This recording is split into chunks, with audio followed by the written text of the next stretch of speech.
طالبان رجیم کو چاہیے کہ اپنے انجام کا حساب ضرور رکھیں۔ ضرورت پڑی تو تورا بورا جیسے مقامات پر شکست دے کر لوگوں کے لیے مثال بنا سکتے ہیں۔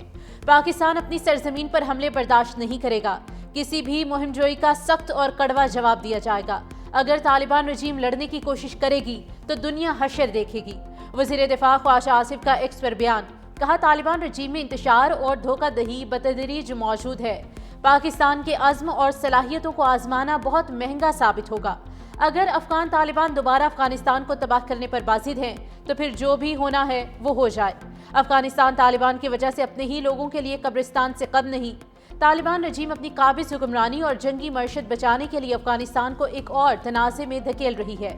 طالبان رجیم کو ختم کرنے یا انہیں غاروں میں چھپنے پر مجبور کرنے کے لیے پاکستان اپنی پوری طاقت استعمال کرنے کی ہرگز ضرورت نہیں۔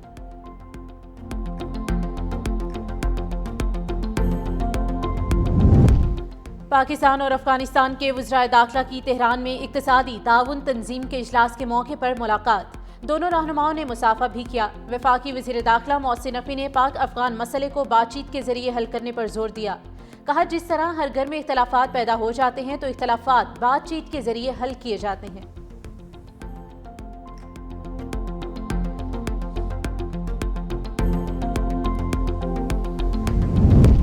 پاکستان نے ہمیشہ افغانستان کو پلکوں پر بٹھایا۔ اگر افغانستان بھارت کی پراکسی بنے گا تو برداشت نہیں کریں گے۔ بھارت کا حشر سب نے دیکھ لیا، اب وہ افغانستان کے ذریعے پاکستان میں دہشت گردی کروانا چاہتا ہے۔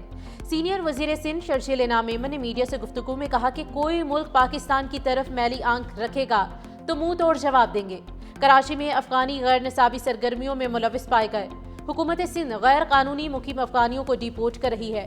حکومت کا مقصد ای چالان نہیں، قوانین کی پاسداری یقینی بنانا ہے۔ جن کے پاس مینڈیٹ ہی نہیں وہ تنقید کر رہے ہیں۔ جب کوئی خلاف ورزی نہیں کرے گا تو چالان بھی نہیں ہوگا۔ سب کو ٹریفک کی قوانین کی پاسداری کرنی چاہیے۔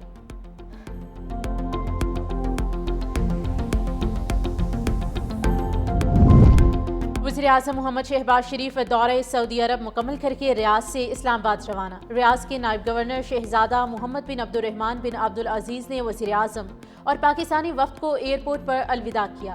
وزیر اعظم کے دورے کے دوران ملاقات میں پاکستان اور سعودی عرب میں اقتصادی تعاون کا فریم ورک کا آغاز کیا گیا۔ فریم ورک کے تحت دونوں ممالک کے مابین توانائی، صنعت، کانکنی، انفارمیشن ٹیکنالوجی، سیاحت کو فروغ دیا جائے گا۔ زراعت، غذائی تحفظ کے شعبوں میں تعاون کی مضبوطی، نجی شعبے کے کردار کو بڑھانے اور تجارتی تبادلوں کے فروغ کے لیے کام ہوگا۔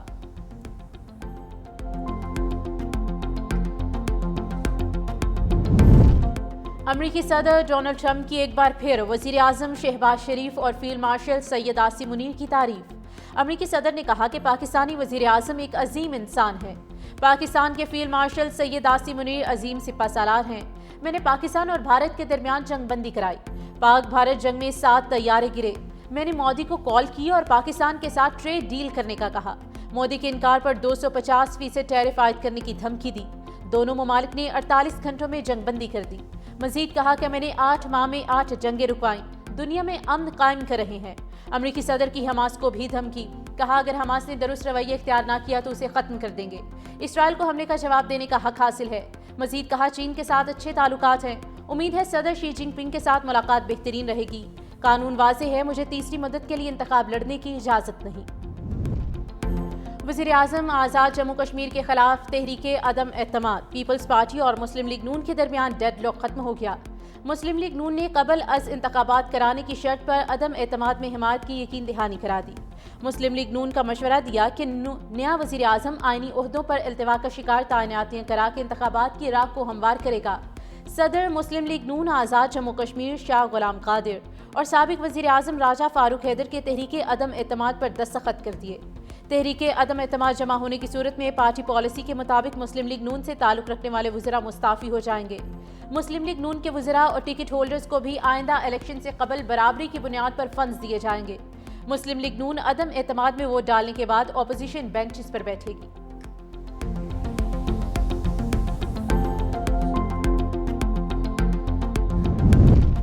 وزیر اعظم چودھری انوار الحق کا پیپلز پارٹی کو پھر چیلنج۔ کہا پیپلز پارٹی نئے قائد ایوان کا نام سامنے لائے۔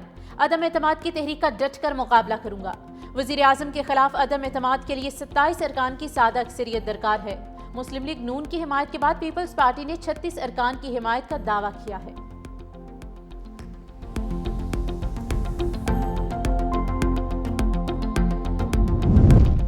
میں لایا گیا نہیں، منتخب ہو کر اقتدار میں آیا ہوں۔ وزیر اعلیٰ کے پی سہیل آفریدی کی گفتگو، کہا بانی پی ٹی آئی سے ملاقات میرا قانونی حق ہے۔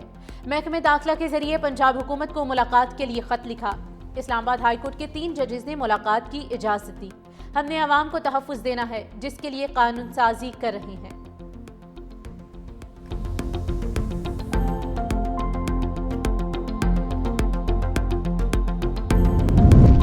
جونیئر ہاکی ورلڈ کپ میں پاکستان کی جگہ عمان کی شمولیت۔ پاکستان نے بھارت میں جونیئر ہاکی ورلڈ کپ کھیلنے سے انکار کر دیا تھا۔ جونیئر ہاکی ورلڈ کپ 28 نومبر سے تامل ناڈو میں ہوگا۔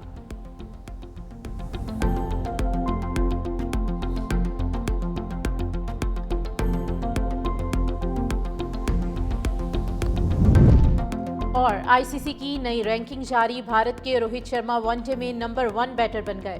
ابراہیم صدران کا دوسرا، شبمن گل کا تیسرا نمبر، جبکہ بابر اعظم چوتھے نمبر پر برقرار۔ ون ڈے بالرز میں افغانستان کے راشد خان کی ٹاپ پوزیشن برقرار۔ شان مسعود کا 5 درجے ترقی کے بعد ٹیسٹ میں 42واں نمبر۔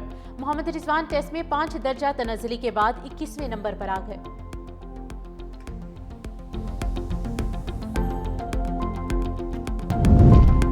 سمندری طوفان میلیسیا سے جمیکا میں بڑے پیمانے پر تباہی، 7 ہلاکتوں کی تصدیق۔ کنگسٹن ایئرپورٹ تاحال بند، مواصلاتی نظام بری طرح متاثر۔ سمندری طوفان کیوبا کی جانب بڑھنے لگا، طوفان میں دوبارہ شدت کیٹیگری 4 تک پہنچ گیا۔ کیوبا میں 7 لاکھ افراد کو محفوظ مقامات پر منتقل کرنے کا عمل جاری۔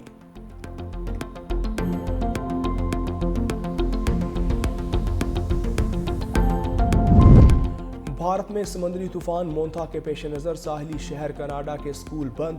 بھارتی محکمہ موسمیات کی آندھرا پردیش کے 19 اضلاع میں شدید بارش کی پیشگوئی، ریڈ الرٹ بھی جاری۔ ریاست میں اسکولز اور کالجز کو 2 روز کے لیے بند رکھنے کا حکم، 32,000 افراد کی محفوظ مقامات پر منتقلی جاری۔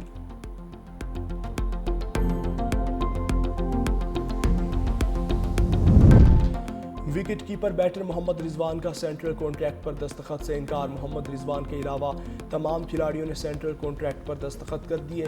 ذرائع کے مطابق سابق کپتان محمد رضوان نے بورڈ کے سامنے شرائط رکھ دی۔ پوچھا بتایا جائے T20 اسکواڈ سے کیوں ہٹایا۔ محمد رضوان کو نئے سینٹرل کانٹریکٹ کی B کیٹیگری میں رکھا گیا تھا۔ PCB کی جانب سے 30 کھلاڑیوں کو سینٹرل کانٹریکٹ دیا گیا۔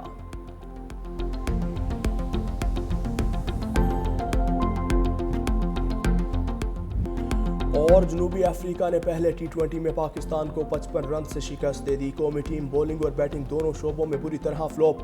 مہمان ٹیم نے پہلے کھیلتے ہوئے 194 رنز بنائے، ہنڈرکس کی 50۔ جواب میں پاکستان نے 139 رنز پر ڈھیر۔ بابر اعظم 0 رنز پر آؤٹ۔ کپتان سلمان آغا صرف 2 رنز بنا پائے۔ عثمان خان 12، حسن نواز 3 رنز بنا کر چلتے بنے۔ صاحبزادہ فرحان 24، سائم ایوب 37 رنز بنا کر نمایاں رہے۔ All rounder George Linde man of the match قرار پائے۔